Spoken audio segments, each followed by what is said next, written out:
Boa noite, pessoal. Meu nome é Hugo, eu sou da turma 99, era para estar no 5º ano, fiz o intercâmbio durante o ano de 2014 e estou no 4º ano agora com a turma 100. Eu fiquei no lab do professor Joseph Brain, que é o mesmo que o Lucas Nóbrega ficou, e eu vou falar um pouco do laboratório, né? Porque eu acho que, assim, agora essa parte é mais eu falar especificamente dos laboratórios. Porque como o John falou para vocês, ele deu uma ideia do panorama geral, do que é esperado. O professor Cirugi falou que a parte por fora, né, que também é muito importante. E então o que a gente, como aluno, faz de diferença é contar o que a gente viveu, eu acho. Que não é necessariamente a mesma coisa que vocês vão viver, obviamente. Mas contando para vocês o que a gente passou, vocês criam uma expectativa, vocês criam uma ideia do que vocês podem ter lá. Então, eu vou começar falando para vocês de qual é o pessoal do laboratório, né? O Joe Brain, ele é o PI, vocês vão ouvir muito essa palavra, que significa Principal Investigator. Ele é o chefe do laboratório. Vocês vão ver na descrição dos laboratórios somente a cara dele. E pelo menos o que aconteceu comigo na época da seleção, eu achava que ia trabalhar com ele. Mas não é assim, né? O PI, ele é o chefe do laboratório. Você não trabalha diretamente com o chefe do laboratório. E acho que isso, com exceção talvez do professor Verrier, é válido para todos os outros laboratórios. Você vai trabalhar com o pessoal da equipe dele. E no caso, ele como chefe, ele sempre vai ter interesse no seu trabalho. Ele sempre vai perguntar o que você está fazendo, ele sempre vai querer discutir alguma coisa com você. No caso, o laboratório tinha o Lab Meeting toda terça-feira, que todo mundo tinha que se reunir e apresentar o que estava fazendo. E todo mundo pedia consulta para o Joe, que é como a gente chamava ele. Ele sempre falava, eu acho isso do seu trabalho, eu acho que você podia mexer aqui, você podia mexer ali. Ele está sempre disponível na sala dele para você conversar sobre qualquer coisa, inclusive coisas fora de pesquisa. Às vezes eu ia lá para perguntar, eu quero viajar, Joe, você conhece algum lugar que seja legal no fim de semana? Ele é uma pessoa excepcional, muito simpático, ele dá oportunidades para todo mundo e ele gosta muito dos alunos. Ele, inclusive, teve um dia que ele me deu, ele deu ingresso para Boston Symphony Hall pra gente. Um lugar que era tipo 100 e não sei quantos dólares na primeira fila. Ele deu para mim e para a Flávia, que era a outra aluna que estava no laboratório na época. Ele tinha me dado ingresso para apresentação de teatro, esse tipo de coisa. E é legal também que ele é uma pessoa muito respeitada dentro da School of Public Health.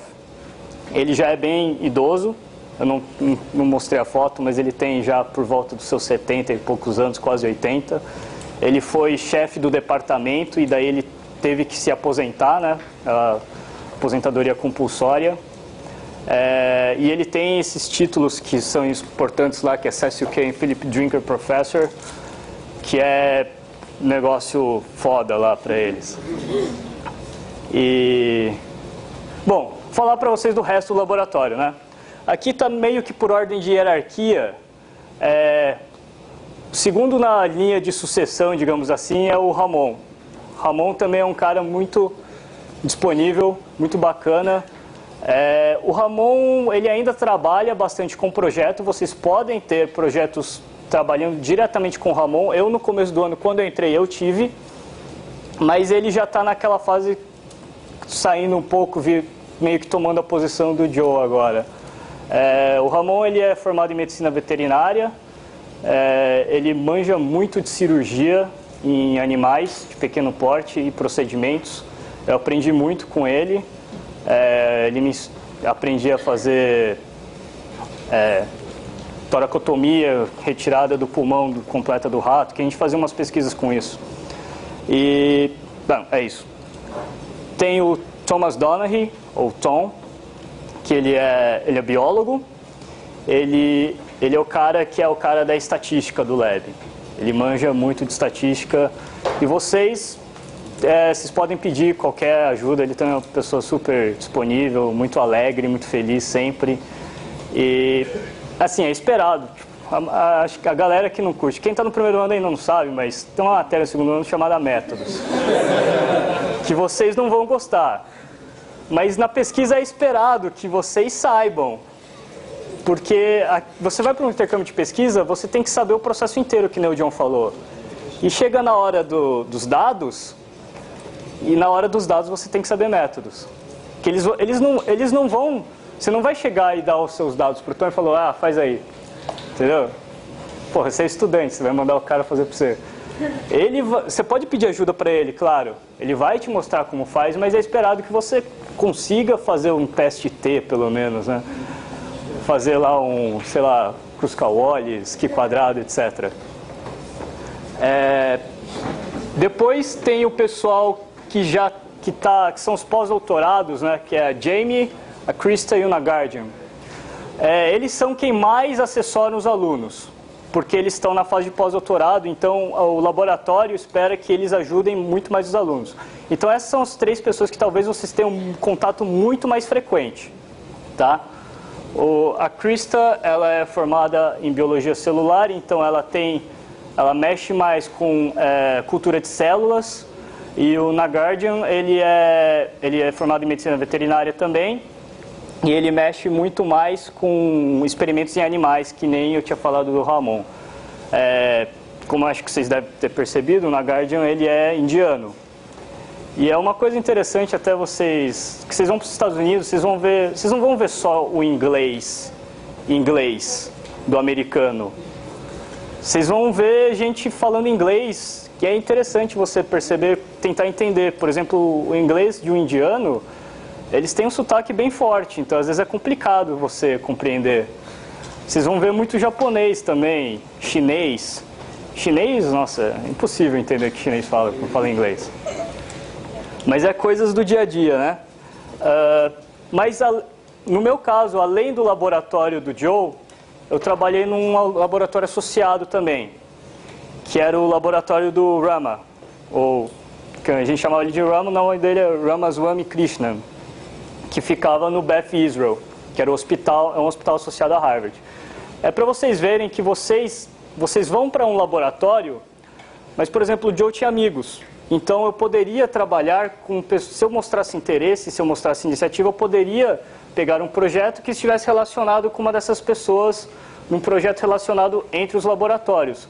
Você vai para um laboratório e você não precisa estar preso àquele laboratório, entendeu? Não só isso, eu também trabalhei em um projeto associado com o laboratório do Godleski. Trabalhei junto até diretamente com o Samir e com o Douglas e com a Beatriz, que estavam no laboratório Godleski. Então é só uma ideia do que vocês podem fazer. Você ser designado, fui aprovado no laboratório do Joe Brain. Você não precisa estar estrito a isso. Você está em Harvard. Você pode ir para onde você quiser. Entendeu? Aí depende do que você escolher, do que você quer fazer.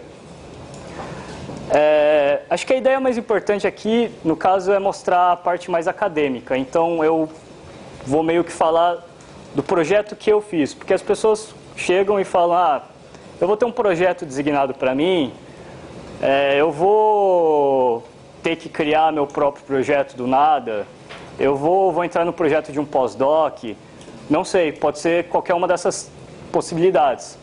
Eu comecei entrando num projeto do Ramon, que nem eu falei para vocês, e depois de um tempo eu tinha interesse numa linha de pesquisa com o Joe. Ele trabalhava com uma formulação de insulina, que é o laboratório de fisiologia pulmonar, mas tem uma insulina que é nova, que é a insulina inalatória, que ela foi aprovada pela FDA em junho do ano passado. E vocês vão ver que a indústria farmacêutica ela é muito próxima dos laboratórios nos Estados Unidos. Eles financiam muito. E o Joe, como uma pessoa conhecida do meio de fisiologia pulmonar, ele trabalhava testando a distribuição no pulmão dessa droga. E eu mostrei muito interesse nisso e propus um trabalho. Fiz pesquisei bibliografia, etc. E me propus a trabalhar com isso. E daí foi quando eu fui associado, fui trabalhar junto com o Rama e diretamente com a Sumat, que era do laboratório dele, no Beth Israel, num trabalho nisso usando a plataforma deles, que era uma plataforma que se chama PCLS, que é Precision Cut Lung Slices, que é basicamente uma visualização direta do tecido pulmonar.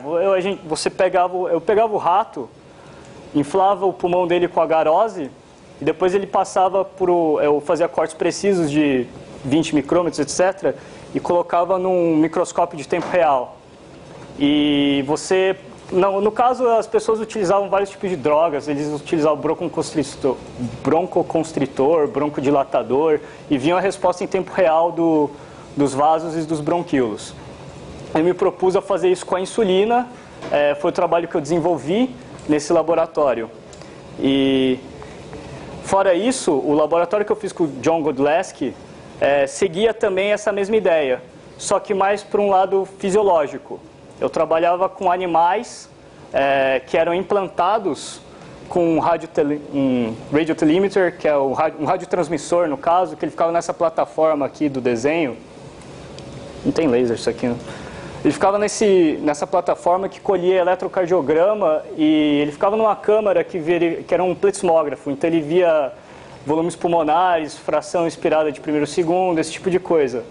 E eu comparava daí esses valores fisiológicos entre animais que recebiam só a salina ou animais que recebiam a insulina diretamente no pulmão. Isso aqui é só uma exemplificação. Isso aqui quem fazia era um trabalho conjunto até, tanto que eu fazia com os alunos. E, por exemplo, o Samir e o Douglas, eles me ajudavam na análise do eletrocardiograma e obtenção. E a Beatriz, ela fazia uma parte mais cirúrgica, então ela me ajudava na implantação de catéteres e ela fazia a coleta do eletrocardiograma na operação, na cirurgia aqui no final. A gente fazia medindo pressão de ventrículo, etc. Esse foi basicamente o meu trabalho da parte científica, que era o que era esperado de mim. Que você vai lá e eles esperam que você faça o trabalho. Foi isso que eu fiz dentro da questão científica. Mas, assim, como o professor Cirucci falou, tem muito mais que isso, né? Você pode ir atrás de outras coisas para fazer. Uma das coisas que eu gostei muito de fazer foi a atividade que foi o shadowing. Assim, o John, ele não aprova isso, você direto. Porque ele quer que vocês vão para lá e façam pesquisa. Só que, tanto que quando eu falei com ele sobre isso, eu tive um desentendimento até. Mas era uma oportunidade que eu julguei que ia ser extremamente oportuna para mim. Então, eu conheci um médico lá, que ele trabalhava no Brigham, que é outro hospital associado da Harvard, e ele era do transplante renal, ele era brasileiro, fez residência lá, trabalhava lá, era o Dr. Leonardo Riella, ele trabalhava no serviço de transplante renal do Brigham, e eu ia toda sexta-feira de manhã lá e acompanhava a clínica do pós-cirúrgico do transplante renal. E eram coisas que eu acho que realmente você começa a comparar, né, o serviço de atendimento. Lá eu não podia tocar em ninguém, eu só olhava. Mas eu era guiado. Ele me fazia perguntas sobre o caso, discutia comigo o procedimento, etc.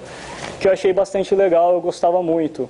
E é quando você também vê os contrastes de atendimento, tipo...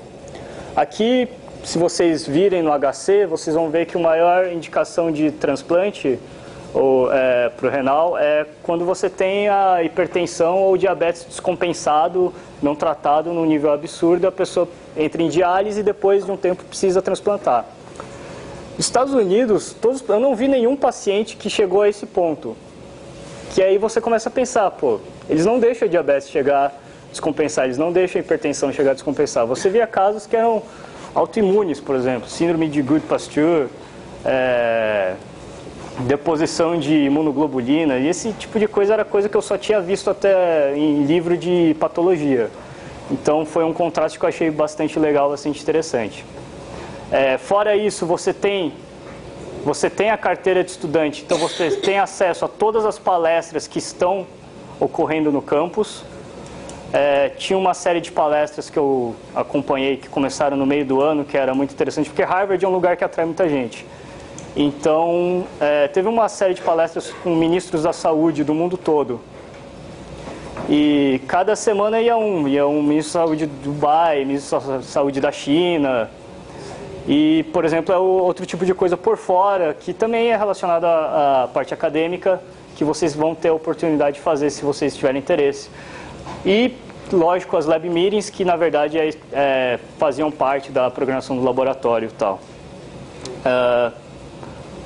Já encerrei, desculpa. Acho que eu estendi um pouco, mas foi isso basicamente o que eu passei. Se alguém quiser perguntar alguma coisa específica do laboratório ou outra coisa. Alguém tem alguma pergunta, assim? Diga. Quão parecida era com a pesquisa? Você fazia pesquisa? Fazia. Quão parecida era a pesquisa que você fazia aqui com a pesquisa que você fazia? A questão de dinheiro é muito clara. É chocante, assim. Aqui não falta o que você precisa, mas lá você tem o que você precisa em excesso, entendeu? Por exemplo, esse é um exemplo clássico. Eu fazia já aqui, não sei se um esquema de anestesia com animais, que uso para ratos, que é uma câmara de isoflorano. Aqui, que eu fazia no Lean 61, era um negócio meio bem brasileiro, assim. Bem brasileiro porque era uma caixa de plástico, era um Tupperware, basicamente, ligado numa conexão de mangueira que era vedado com fita adesiva. E daí funcionava assim mesmo. Então, funcionava. O isoflorano passava lá, o animal anestesiava, beleza. Quando eu cheguei lá e vi o aparelho ele era colocado dentro de um film hood, que é um negócio que tem ventilação laminar de ar para não deixar o isoflorano ir em você.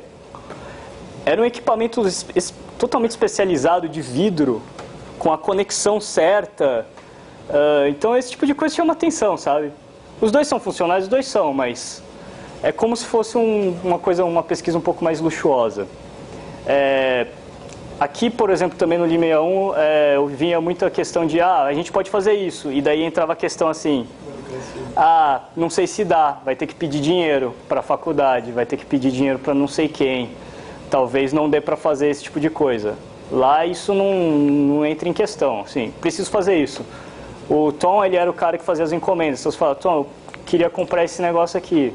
Lógico que você discutia com o Joe, né? Ele não vai deixar você comprar qualquer merda que depois você vai... vou comprar um PS4, tá bom, Joe? Vou deixar no leve. Você vai discutir, falar pra que você quer e tal. E se você convencer ele, beleza, entendeu? O negócio pode ser absurdamente caro, mas se você convencer ele de que você precisa disso, que você vai usar isso, 2 dias está na sua frente, entendeu? Então, você vê que o processo de pesquisa lá acelera muito por ausência de algumas burocracias e impedimentos financeiros, né? Acho que essa é a maior diferença. E também o que eu falei, eles são muito próximos da indústria farmacêutica lá, né? Coisa que a gente não tem muito no Brasil. Então, que nem a insulina não foi desenvolvida pelo Joe, foi desenvolvida pelo laboratório da farmacêutica. Mas elas precisam, para aprovação na FDA, de pesquisas externas. Então, ele pedia... E o Joe era um cara conhecido, então eles pediram para o Joe fazer pesquisa com aquela formulação de insulina. E tanto que ele era meio que uma espécie de lobby. É que lobby talvez seja uma palavra infeliz para isso. Mas ele ia na FDA em favor da empresa, no caso. E obviamente isso tinha uma bonificação bem grande para o laboratório. Entende? Eu queria fazer um comentário que eu fui o primeiro cara que foi pro laboratório do Joe Brain. É engraçado eu vi o Hugo falando, porque na época que eu fui, era todo dia com o Joe.